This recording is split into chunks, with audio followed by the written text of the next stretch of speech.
Hey there! My fellow fountain pen reviewer, Gourmet Pens, gourmetpens.com is her blog, won a fountain pen, a handmade fountain pen by Lyle Ross.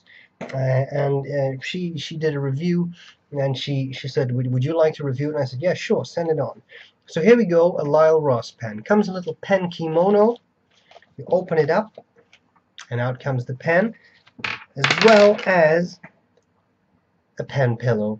You can put it on your desk like that, which I think is quite cool. Same material. Lyle knows what he's doing. He casts his own resin.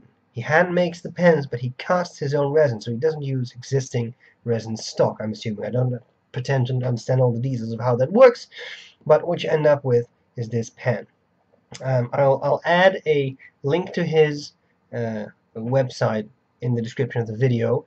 If I don't do that, then please remind me to do that, because sometimes I forget these things. Sorry. First, let us discuss the pen. I'll tell you what I like about it, what I don't like about it, and then I'll do a writing sample. Okay, so the pen overall comes like this. It's non-postable, so it's just a cigar-shaped pen. You open it up, unscrew the cap. In principle, you can post it.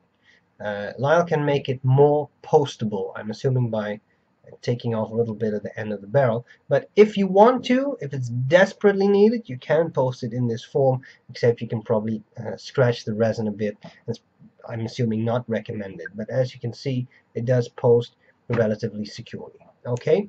But if you're a regular poster, ask him and he will adjust the pen. Then you have the barrel, you have the nib. I think he smooths the nibs a little bit. Here's a two-tone broad. Some scroll work works well. You got the section, and with the threads that are not sharp, I like that. And you have the barrel, and I'm sure you can use this as an eyedropper pen.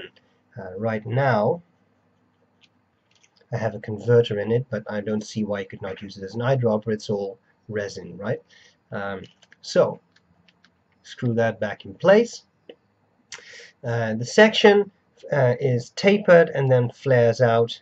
It gives you a good grip, and that flare is wide enough to really give you that nice grip so that your fingers won't slip onto the nib, which I like a lot.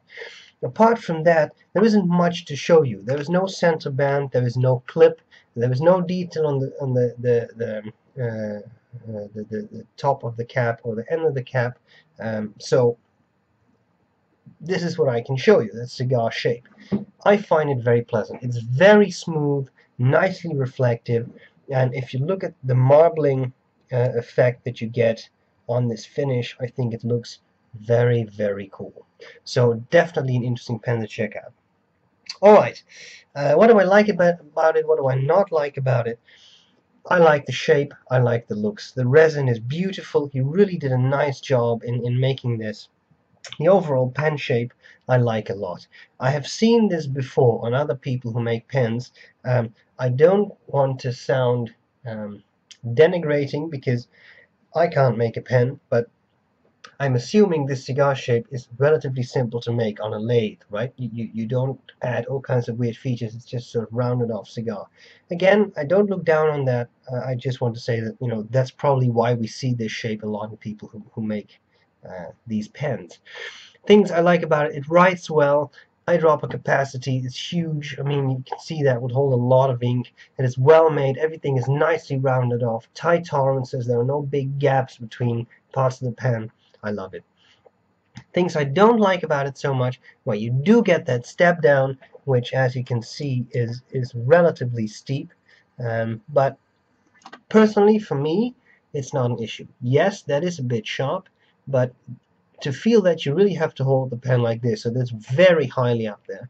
If you hold it the section, which I find very comfortable to hold, even for bigger fingers, good thickness, good girth, I don't have any problems with this whatsoever. So I think that's quite cool. Let's take a couple of measurements. There we go. First, weigh it. It's 30 grams inked up with a converter. The size, length, it's not a small pen. It's not oversized, but it's definitely not small. It's 151 millimeters, so that is quite big, but as you can see, the cap definitely holds some air. So once you uncap it, the size is about 133 millimeters, about 132 and a half, I think. Section diameter is going to be big. Yeah, at the narrowest point it's 11 millimeters. At the widest point it's a good 13. So if you like thin sections, don't bother with this pen. It's probably going to be too wide for you. Okay, so there you have it. This pen, fascinating pen. I think we need to see how it writes. That's what we're going to do next. I hope this was useful, and thanks Gourmet Pens for sending me this. And that's all there's to it. And I'll see you later. Bye bye. Okay, so here we go with this Lyle Ross fountain pen. The nib is broad, and the ink is Mont Blanc Toffee Brown. This is a Clairefontaine paper, like a little spiral bound notebook. Alright.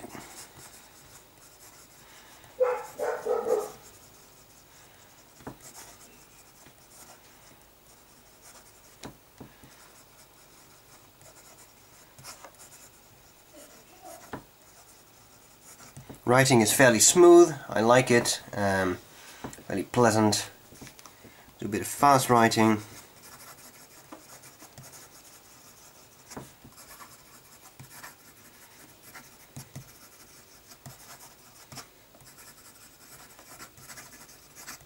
As you can see, no skipping, no skidding. Seems very reliable nib and feed system. As to wetness, you saw a little bit of a startup issue there, but don't forget that this is Clairefontaine paper that is very smooth, so pens may occasionally have it. Right here I have just some cheaper paper. As you can see, it starts pretty much immediately there. So ink is the pen is relatively. I don't find it particularly wet. I find it a fairly yeah, good standard performance. I would say not excessively wet, not excessively dry. Works well. As to line variation,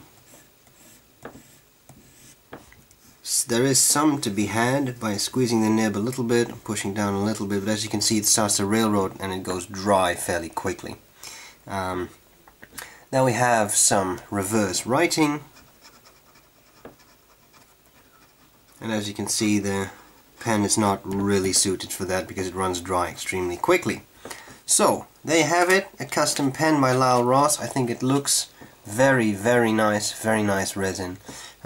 It performs well. I hope this was useful, and I'll see you later. Bye bye.